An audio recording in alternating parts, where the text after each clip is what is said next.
In the 6th century before Christ, on the southern coast of Sicily, in a place known today as Agrigento, there existed a small city-state called Akragas. It was a land open to maritime trade, blessed with fertile soil, yet overshadowed by greater powers. It was neither as advanced as Athens, nor as powerful as Sparta. Akragas did not possess strength, but it carried potential. Most of the people living in the city were craftsmen, farmers, and construction workers. Temple construction, in particular, played a central role in the city's economy. These structures were not only religious symbols, but also representations of political power.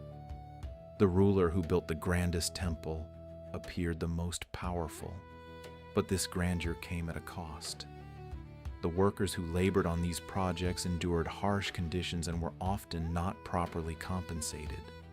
Over time, frustration grew, and one day, that frustration turned into open rebellion.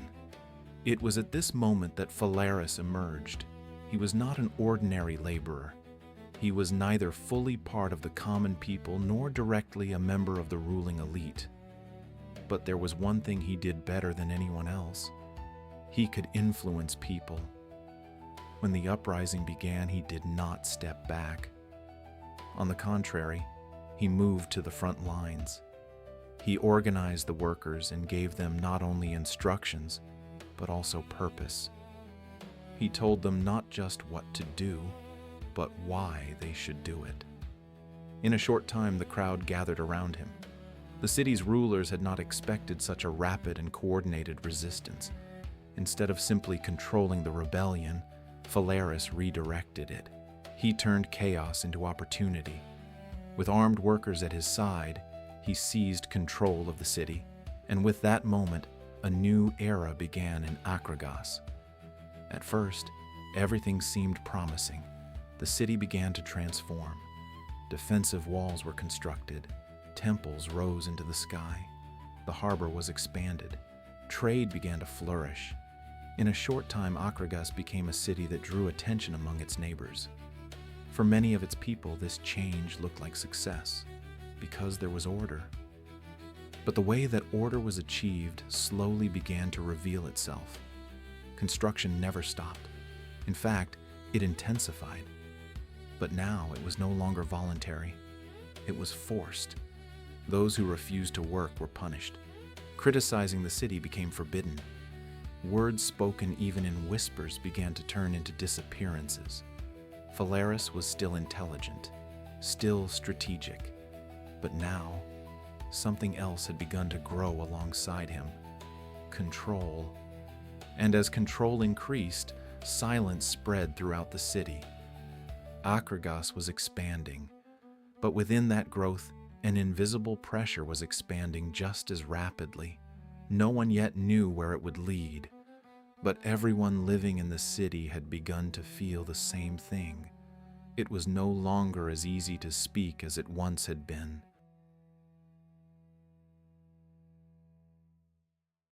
There was order in Akragas. The walls had been completed, and the harbor was fully operational. From the outside, the city appeared strong and stable, but for those living within it, that sense of order felt more like a space that was slowly tightening around them. The rules were not written anywhere, yet everyone seemed to know what was forbidden. And most importantly, no one was certain where the boundary truly ended. Phalaris was no longer just a ruler.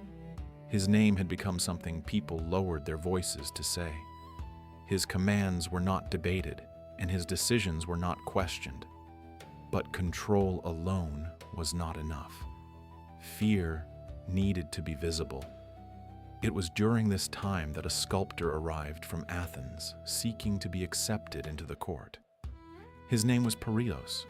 He was highly skilled in his craft, but what truly set him apart was not the sculptures he created, but his understanding of what to present and to whom. He understood what kind of ruler Phalaris was, and he had designed something accordingly. When Perillos stood before the king, he did not bring an ordinary statue. What he presented was a life-sized bull, hollow on the inside, cast entirely in bronze. On its side, there was a door. But the true significance was not its appearance. It was the mechanism within. Narrow pipes had been placed inside the head of the bull, designed to alter the sound coming from within. As Perillos explained his invention, he spoke with excitement.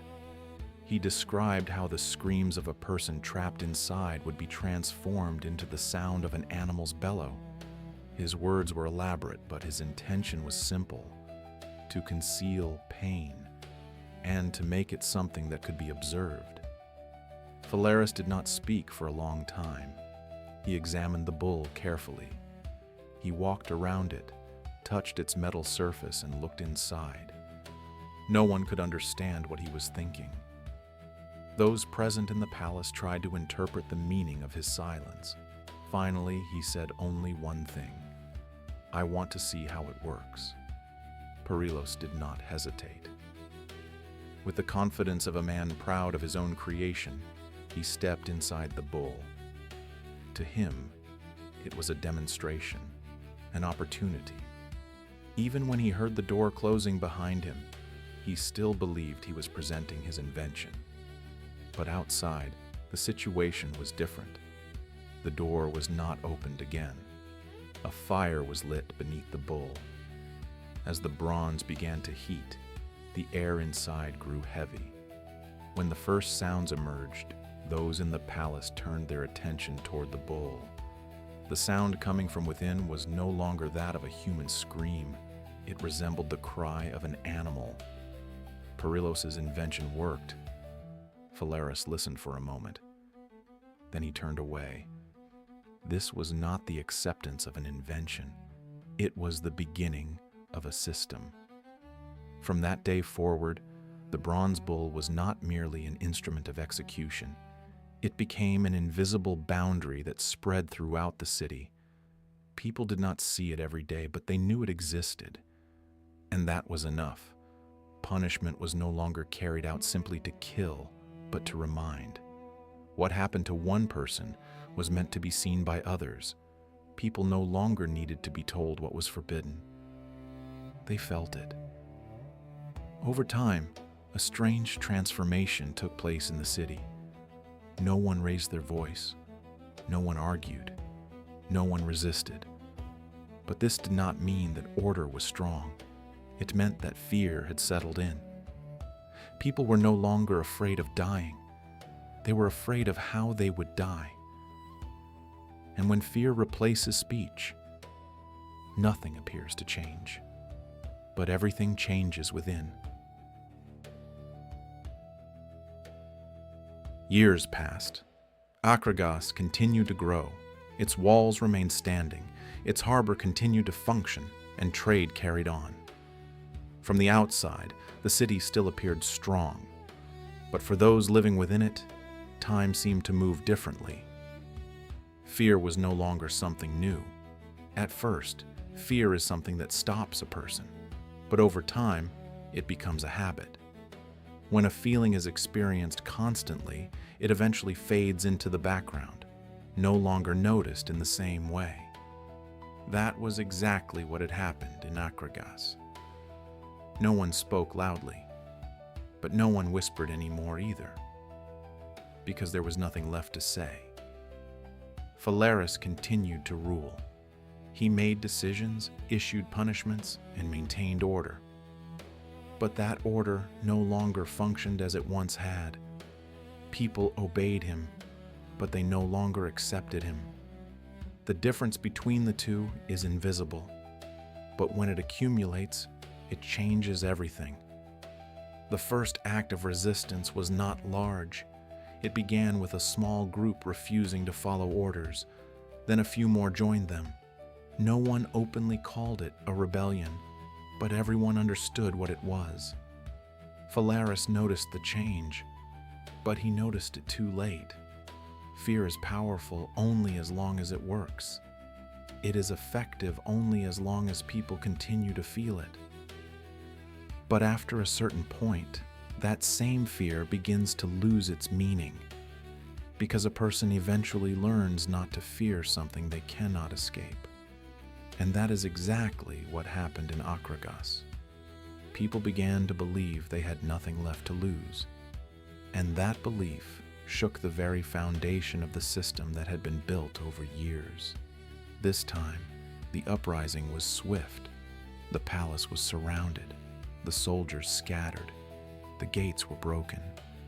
And when Phalaris was captured, there was no one shouting in the city. There was no anger and no celebration. There was only the silence of something that had come to an end. They dragged him into the courtyard. The bronze bull was still there, in the same place, with the same weight, the same silence.